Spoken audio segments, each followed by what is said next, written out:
You guys are gonna have a good day today, a nice barbecue or something, you know, celebrate our independence, you know.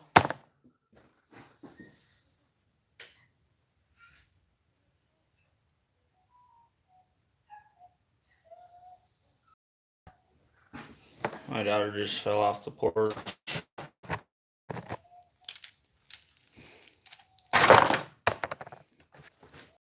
Anyways, happy 4th of July, guys.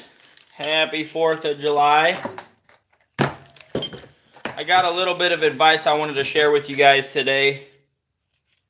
Just a little tad bit of advice about the dump trucking world. While I got you on here, I'm off to drive a wedding today. Yeah, Joey, is that why you got that limo? That looked freaking sweet, dude. That looked pimp inside, man. That was freaking sweet looking.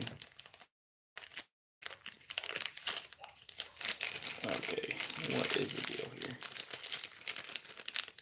Whose wedding is it, Joey? Is it like a family or a friend, or is it just some random person? If you know him, it might be a little more personal. Dude, I've been driving limo and party buses the last 5 weeks. I didn't even know that, Joey. How do you like it? Dude, that's got to be Friday, Saturday, Sunday. Easy peasy, man. Easy peasy right there. I got 2 extra slack adjusters here. I'm gonna go put these in my parts box real quick. So my dump truck advice. You guys are gonna like this advice. At least I hope you do. It's good advice.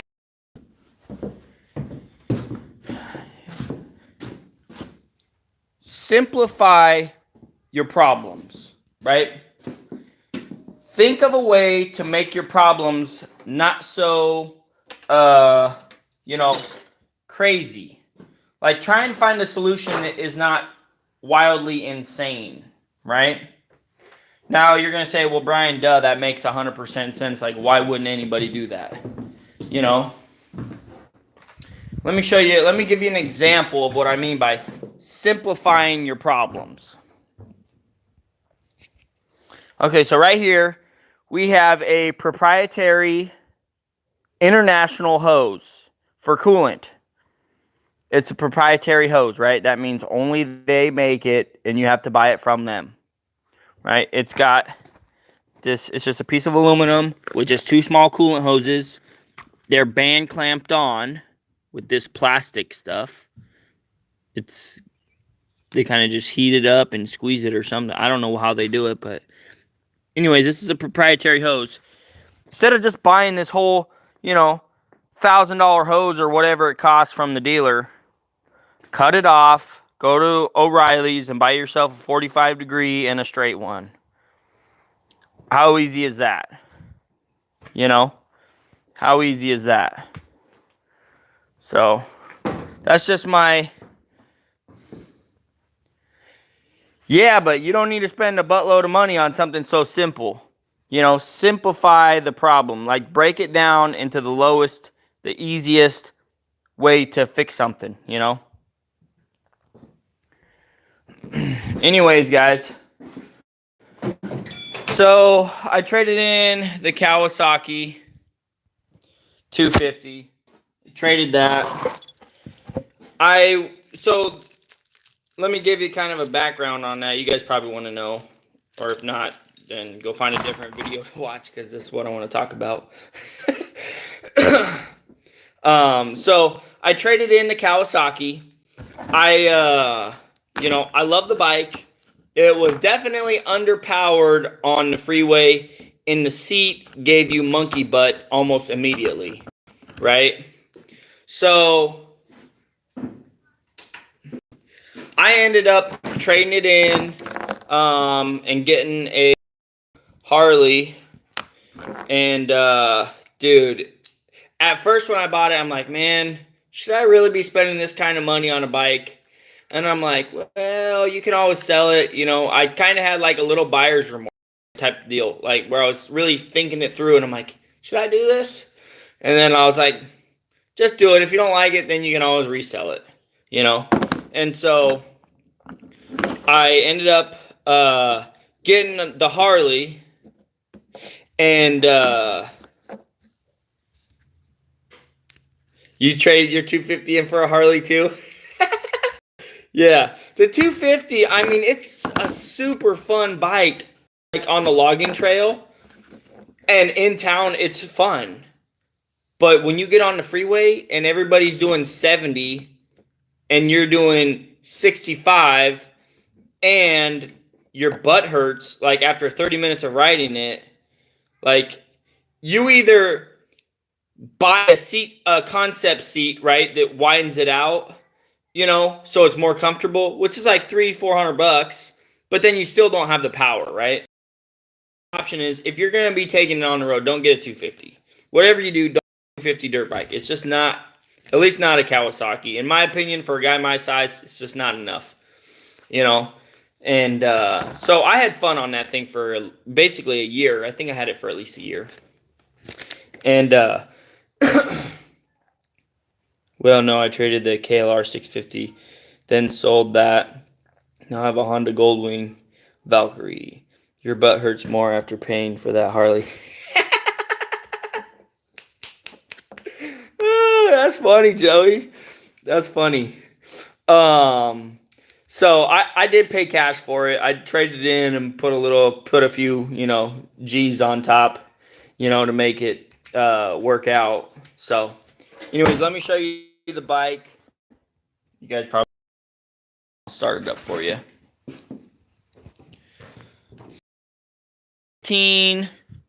Sportster 1200.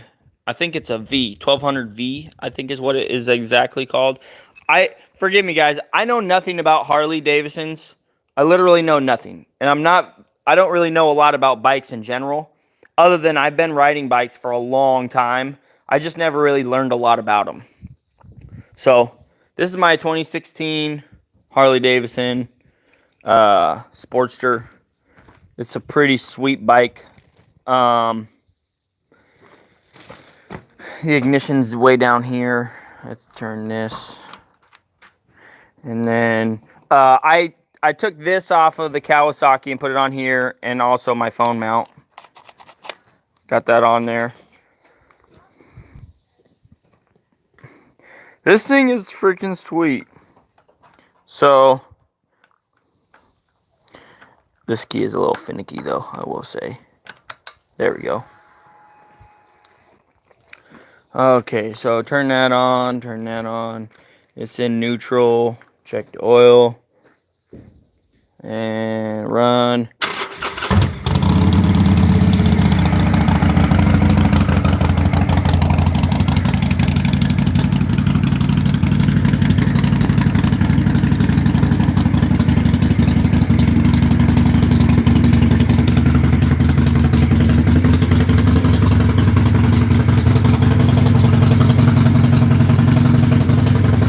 I want to put a sissy bar on the back for my wife.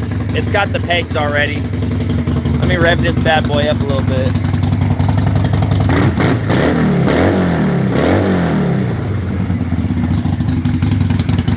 Yeah, buddy. She gets up and moves, by the way.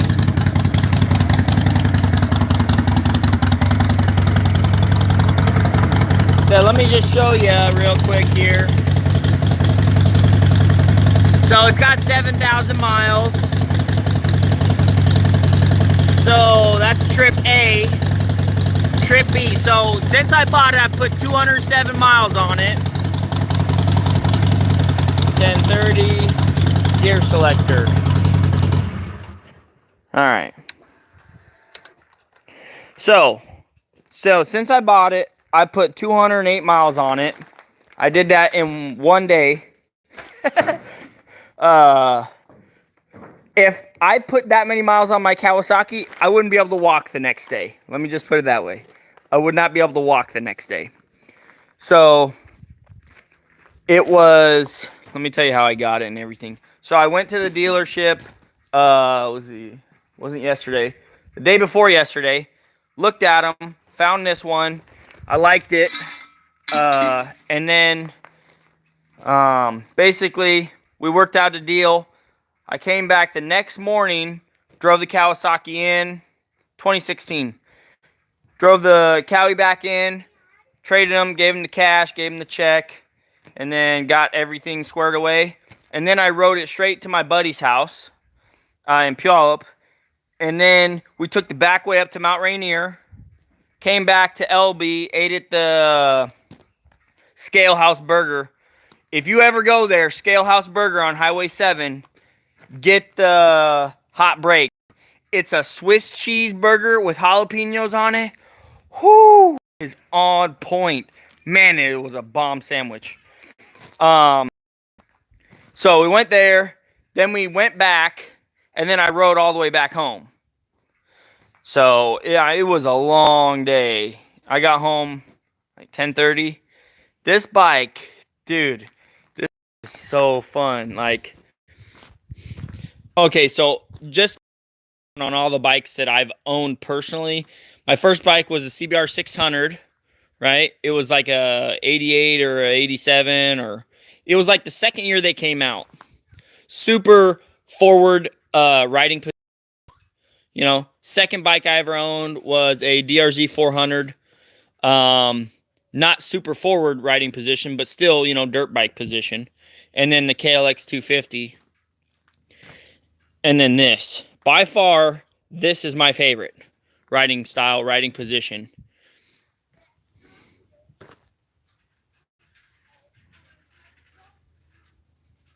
Remember, kids, when you feel useless, remember there are people who designed Harley exhausts.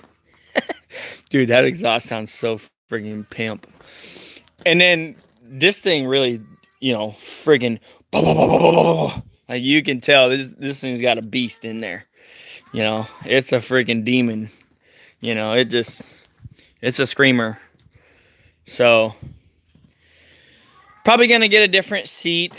I'm gonna put the sissy bar on here and then see if my wife, you know, can handle it. If not, then we're gonna get a different seat that's a little bit wider in the back, maybe flatter, not so tapered. So yeah, this is just it. This bike is so fun to ride, so fun to ride, and I love how the seat kind of cups up, because when you get on it, you want to fall off the bike. It just gets up and goes so fast. Like, it really does. One thing I do want to do to it, I do want to put new tires on it. Those tires are pretty low on the tread. So that's basically it, though. Tires and a sissy bar, maybe a different seat. But other than that, I friggin' love the way everything is on it. But maybe change those to LED lights instead of incandescent lights. I'm not sure yet. Same with the back, maybe. But yeah, super fun, guys. Like, if you want to sense like real freedom, like pure, like you're flying, get yourself a Harley Davidson Sportster 1200. I mean, for some reason, like one of the guys I know is like, oh, that's your wife's bike or whatever. Dude, you've obviously never ridden a 1200, because it is so fun. Like, super fun. Super, super fun. So, and, you know, it cruises. You can cruise at 80 on the freeway. So, that's all you really need. You know, you don't need to go faster than 80. It'll definitely go faster than 80, but, you know, you don't need to go faster than 80, no matter what. Like, that's just, once you get past 75, you're getting in the realm of, like, if I hit the wrong curve the wrong way, I'm dead, you know. Once you get past 60, if you crash, you're probably gonna die. So, you know, just be smart about it, you know. But yeah, so I got it. I bought it. The guy showed me a few things about it, and then I got home. Yeah, this one comes with a tack. It's got a tack on it. It's all digital. I don't know if you've seen this. This is digital. It's got a digital display right here. I asked the guy, I'm like, hey, where's the petcock valve, you know? Because all my bikes had a little petcock for the reserve, you know? This has got an automatic reserve, right? Which seems weird to me. I kind of like the manual reserve because, you know, when you stall out on the freeway, you're like, oh, let's flip the reserve. Get to a gas station now, you know? This one, a light comes on right there, a little gas station light. And it's like, oh, you know, it's not as, you know, crazy of a reminder, you know, per se.